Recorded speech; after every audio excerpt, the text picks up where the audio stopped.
बिस्मिल्लाहिर्रहमानिर्रहीम। अस्सलामुअलैकुम वरहमतुल्लाहि वबरकातुहू। मैं अपने तमाम मुअज़्ज़िज़ अपने हमसफ़र साथियों को, अपने तमाम पीर भाइयों को, अपने तमाम मुरीदीन को, अपने तमाम शागिर्दों को और जो लोग मेरे साथ इस रूहानी सफ़र में शामिल हैं उन तमाम लोगों को, और जो लोग पहले दिन से कदम ब कदम शाना बशाना मेरे साथ इस रूहानी सफ़र में चल रहे हैं उन तमाम लोगों को, और वो लोग जो किसी भी सिलसिले से ताल्लुक़ रखते हैं, किसी भी ख़ानवादे से ताल्लुक़ रखते हैं, अमलियात की जस्तजू में सलासिल की तालीमात को हासिल करने के लिए, रूहानियत को पाने के लिए, हमारे और अपने सिलसिले के बुज़ुर्गों की निस्बत और मोहब्बत को पाने के लिए हमारे साथ हमारे ख़ानवादे से जुड़े हैं, मैं उन तमाम लोगों को, और वो लोग जो आम लोग हैं, जो परेशान हाल हैं अपने किसी न किसी मामलात में, चाहे वो दुनियावी मामलात हों, चाहे वो ज़ाहिरी मामलात हों, चाहे वो बातनी मामलात हों, चाहे वो जकड़े हुए हों अपने घरेलू माशी हालात में, कोई लोग जादू की वजह से परेशान हो, शयातीन की वजह से परेशान हो, जिन्नातों की वजह से परेशान हो, और उसके मसले का हल के लिए वो हमारे साथ हमारे ख़ानवादे के साथ जुड़े हैं, मैं उन तमाम लोगों को अपने ख़ानदान कादरिया, सिलसिला सोहरवर्दिया, चिश्तिया, कलंदरिया, अबुलुलाइया, जहांगीरिया, हसनिया, उस्मानिया, तारिकिया में अमलियात के सुल्तान एपिसोड 18 में एक बार फिर खुशामदीद कहता हूँ, और ये भी उम्मीद करता हूँ कि आप तमाम लोग खैरियत से होंगे, और अल्हम्दुलिल्लाह हमारा ये कामयाबी का सफ़र अपनी मंजिल की तरफ आगे बढ़ रहा है, और जूं ये सफ़र आगे बढ़ रहा है हमें सिलसिले की तालीमात से भरपूर फ़ायदा हो रहा है, और अल्हम्दुलिल्लाह वो लोग कि जो आमिलीन हैं, वो लोग जो ज़ाकिरीन हैं, वो लोग जो आबिदीन हैं, और वो लोग जो अपना रूहानियत का सफ़र तय कर रहे हैं, अल्हम्दुलिल्लाह हमारा ख़ानवादा और हमारे सिलसिले की तालीमात ऐसी हैं कि जिसको जिस चीज़ की तलब होगी वो अपने मकसद और अपने मामलात के लिए वो चीज़ हमारे ख़ानवादे से हासिल कर लेगा। आज का जो दिन है हमारा वो ख़ास दिन है, और वो ट्रांसमिशन ऐसी ट्रांसमिशन कि जिसका आप लोगों को बेचैनी से और बेसब्री से इंतज़ार था। आज के टॉपिक पे मुतालिक मेरे तमाम शागिर्दों ने मुझसे पूछा, मेरे साथ जो लोग हम सफ़र साथी हैं उनके कमेंट्स के अंदर मैंने पढ़ा कि हज़रत आप हमज़ाद के बारे में हमें थोड़ा सा डिटेल से बताएं कि हमज़ाद क्या है और इसकी हकीकत क्या है। सरकार दो आलम सल्लल्लाहु अलैहि वसल्लम ने इस हमज़ाद के बारे में क्या फ़रमाया है, और इस हमज़ाद के शर से हम किस तरह अपने आप को और अपने बच्चों को महफूज कर सकते हैं, हम किस तरह इनके शर से बच सकते हैं, क्योंकि हमज़ाद के जो वार हैं वो बहुत ही नहायत ख़तरनाक वार होता है। आप किसी आसेब को तो उतार सकते हो, आप किसी जिन्नात को तो उतार कर सकते हो, आप हाजिर कर सकते हो, ख़त्म कर सकते हो, लेकिन वो हमज़ाद जो आपके ऊपर मुसल्लत किया जाता है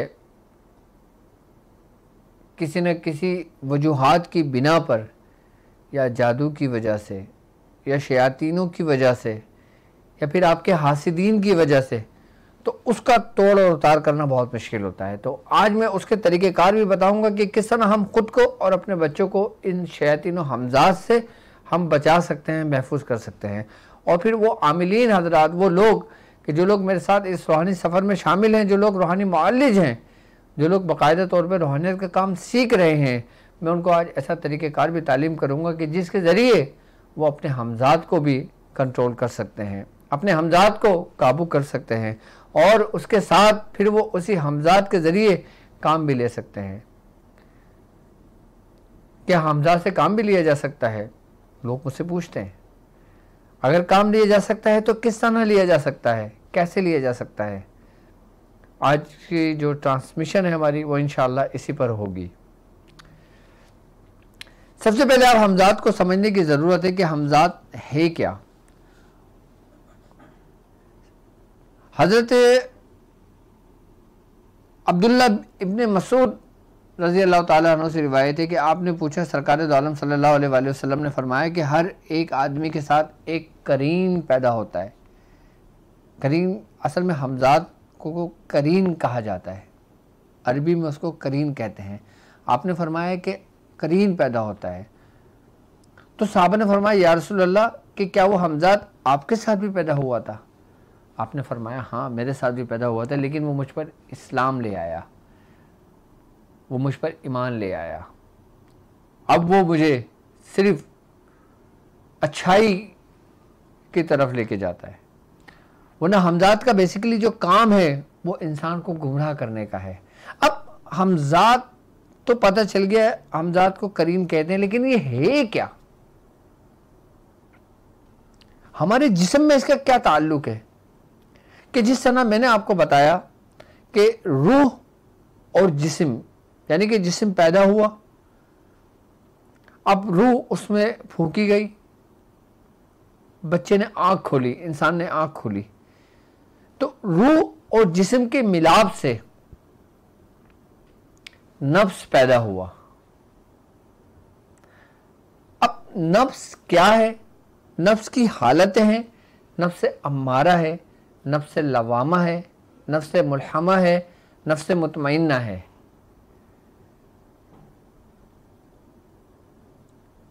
तो हमज़ात क्या है? क्या हमज़ात हमारा नफ्स है या हमज़ात कोई और मखलूक है? अब जब नफ्स पैदा हुआ हमारा, और जब नफ्स पैदा हुआ तो उसके करीब वही हमज़ात जो मौजूद था उसने उस पर गलबा पाया। किस पर? नफ्स पर जो पैदा हुआ। इसीलिए वो हमें अक्सरियत में ज़्यादातर बुराई की तालीमात देता है। उसके साथ ही एक फरिश्ता भी मुकर्रर है। अच्छा, जो हमज़ात है वो हमें बुराई की तरफ लेके जाता है, लेकिन जो फरिश्ता उस पर मामूर है वो हमें उस बुराई से रोकता है और अच्छाई की तरफ लेकर जाता है। अब जब नफ्स वजूद में आ गया, नफ्स रूह और जिस्म के मिलाप से बन गया, अब वो जो हमज़ात है, अब आपने देखा है, अब ये देखें कि अब जब बच्चा बालिग होता है उस वक्त तक उस पर कोई सज़ा नहीं होती, कोई मामला नहीं होता, क्योंकि वो जो फरिश्ते होते हैं ना वो उसके मुहाफिज बनते हैं, उसकी हिफाजत करते हैं। आई बात समझ में? हर इंसान के साथ ये पैदा होता है हमज़ात। अच्छा, अब वो लोग जो मुसलमान घराने से ताल्लुक जिनका होता है, जब वो लोग बालिग हो जाते हैं, जब वो कलमा पढ़ लेते हैं, तो उनका जो झुकाव होता है ना वो उस रूह की तरफ हो जाता है। और जो लोग कुफार हैं, जो लोग मुशरिकीन हैं, या जो लोग दूसरे मामलात से ताल्लुक रखते हैं, उनका झुकाव उसका जिस्म की तरफ हो जाता है, उसी करेंगे, यानी कि उस नफ्स का ताल्लुक।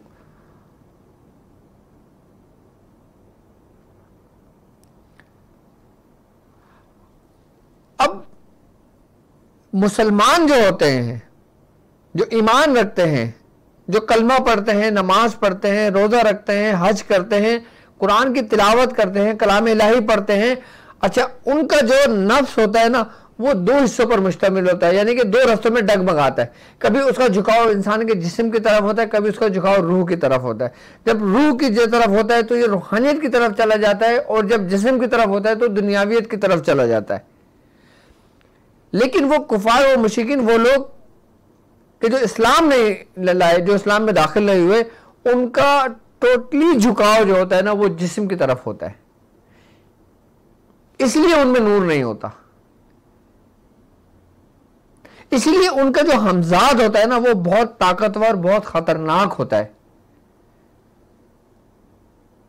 कि वो लोग जो किसी हादसा की अमवात का शिकार हो जाते हैं, जिनका ताल्लुक गैर मज़ाहिब से होता है, कि किसी को कत्ल कर दिया जाता है, किसी को जला दिया जाता है, किसी को कुछ कर दिया जाता है, तो जब उसका जिस्म जो जल जाता है ना, और जब जिस्म की तरफ जब झुकाव उस हमजाद का होता है ना, तो वो उसके ऊपर गालिब आ जाता है, उसके जिस्म पर, फिर वो उस जगह से भटक जाता है। रूह तो कब्ज कर ली जाती है, अच्छा रूह नहीं लौटती। रूह एक अलग चीज है, हमजाद एक बिल्कुल अलग चीज है। रूह फरिश्ते उसको लेके उसके मकाम पर ले जाते हैं।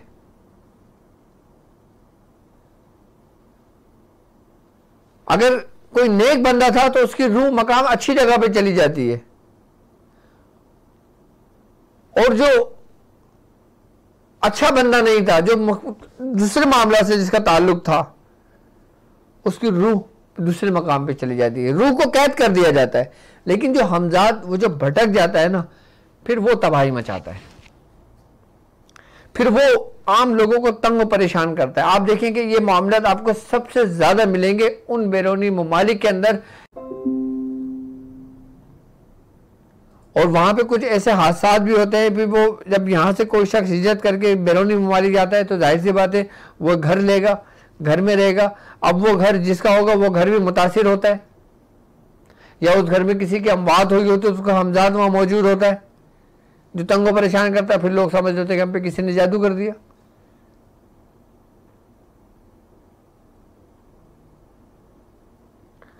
तो ये चीजें भी ना थोड़ी सी समझने की जरूरत है हमें।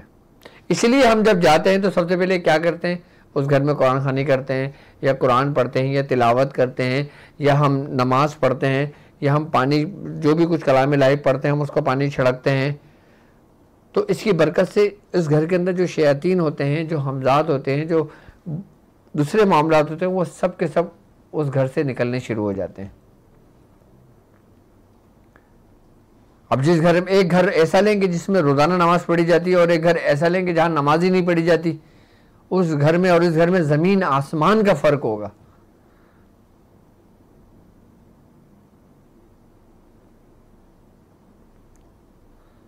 हमजाद क्या है ये आप अच्छी तरह समझ गए होंगे। अब हमजाद को मुख्तलिफ जबानों में मुख्तलिफ नामों से पुकारा जाता है। अब जैसे इब्रानी जबान में इसे तईफ कहते हैं, अरबी में इसे करीन कहते हैं, संस्कृत में इसको साया कहते हैं। आपने सुना है ना कि फला शख्स को साया हो गया, फला लड़की को साया हो गया, फला के पीछे साया पीछे लग गया, फला शख्स यहां से गुजर रहा था, साया ने उसको घेर लिया। अब वो हमजाद का साया है, जिन्नात का साया है, शयातीन का साया है, शैतानी जिन्नात का साया है, या फिर जादू के जरिए साये को मुसल्लत किया है, फिर वो एक अलग मैटर है। अब इसी तरह इस अमल को संस्कृत में साया या साया पर कशी कहते हैं। अब उर्दू में, फारसी में, उर्दू में इसको हमजाद कहते हैं। अच्छा, इस्लाम में सूफिया इकराम इसे जिस्म लतीफ और जिस्म मिसाली वगैरह के नाम से इसको पुकारते हैं। इसके बाकायदा अमाल करवाते हैं बुजुर्गान दीन। अच्छा, अमाल जो बुजुर्गान दीन करवाते हैं ना, वो इसलिए नहीं करवाते कि तुम इसको हाजिर करोगे और उससे लोगों से काम लोगे और लोगों को काम दोगे और लोगों की वो करोगे। उनका मकसद और मतलब कुछ और होता है।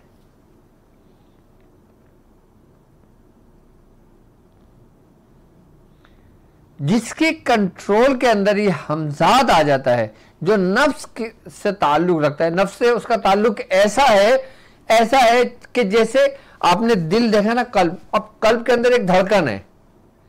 अब जब तक वो धड़कन धड़क रही है तो कल्ब जिंदा है, इंसान सांस ले रहा है। बिल्कुल इसी तरीके से नफ्स के अंदर जो कायम मकाम है ना, वो हमजाद यही करीन है जो उसमें धड़क रहा है नफ्स को, जो नफ्स को जिंदा रखे हुए।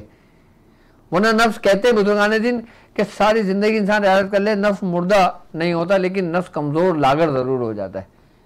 नफ्स अगर मुर्दा हुआ और इस्लाम लाया तो वो सिर्फ और सिर्फ सरकार दो आलम सल्लल्लाहु अलैहि वसल्लम का था, जो हमजाद ईमान लाया था।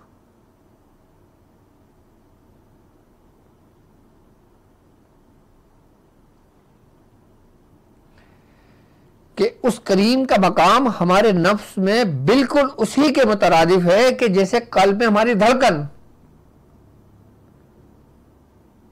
इसका मतलब ये हुआ कि हर आम शख्स का ताल्लुक बिल्कुल ऐसे ही है उससे कि जैसे उसका ताल्लुक उसके जिस्म में रूह से है।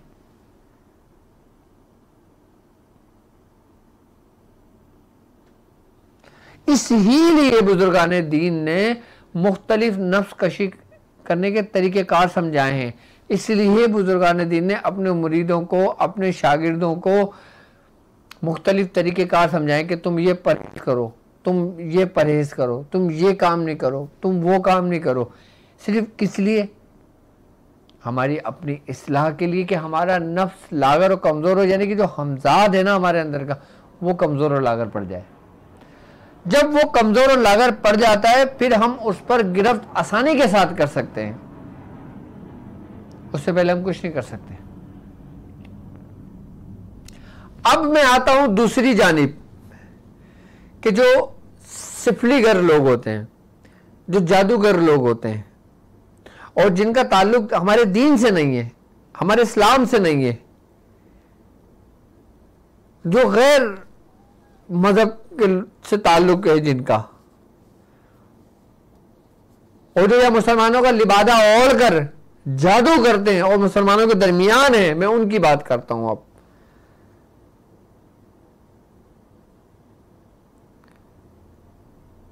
कि जब उनकी जिंदगी पूरी उन बुराइयों के दलदल के अंदर धंस जाती है और वही हमजाद उनके जिस्म के ऊपर गालिब आ जाता है, और जब हमजाद इंसानी जिस्म के ऊपर गालिब आता है तो वो अपनी पूरी कुव्वत और पावर्स के साथ आता है। अब इंसानी जिस्म की कुव्वत, मिसाल के तौर पर मेरी कुव्वत ये है कि मैं एक वक्त में मेरी कुव्वत की कैपेसिटी 1% है,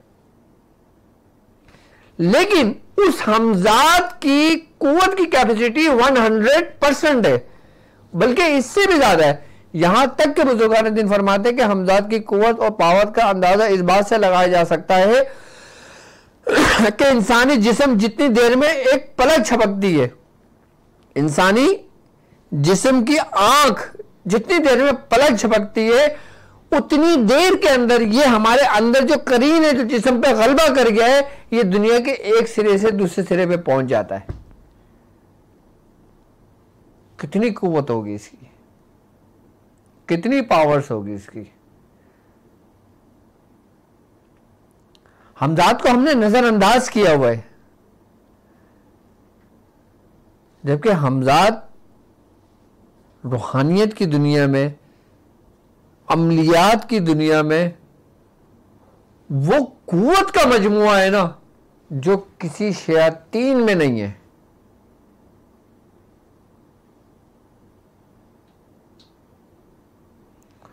और जो लोग हमजाद को अपने काबू कर लेते हैं फिर वो इस कुव्वत पर गलबा कर लेते हैं।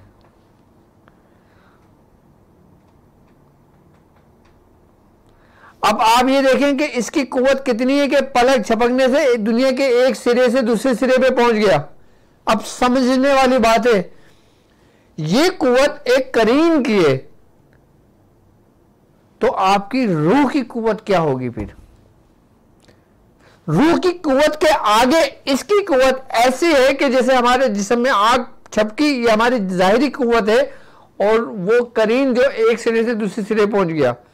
अब इस करीन की कुव्वत यह कि पलक झपकी और रूह वो एक सिरे से दूसरे सिरे पहुंच गई। इसीलिए तो रूहानियत को उरूज है, इसीलिए तो रोशनी हमेशा अंधेरे से एक कदम आगे ही रहती है।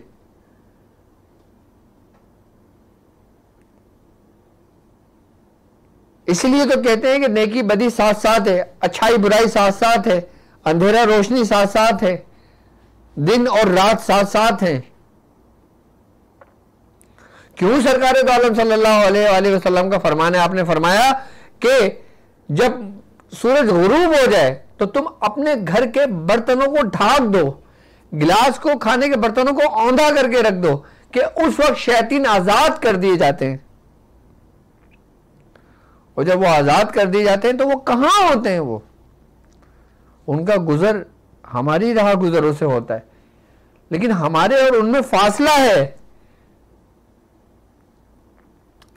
और उनको हमारे करीब आने से जो हमें रोके रखती है, उनको रोके रखती है ना, वो कुछ है जो कुछ हम तालीम करते हैं, जो कुछ हमारे सिलसिले की तालीमात हैं, या जो कुछ हम कुरान पढ़ते हैं, जो कुछ हम आयतें पढ़ते हैं, जो कुछ हम नमाज पढ़ते हैं, वो हमें उनसे महफूज रखती है। अगर हम ऐसा ना करें तो हमारे घरों के अंदर इनका मजमुआ मौजूद हो, इनका हुजूम मौजूद हो।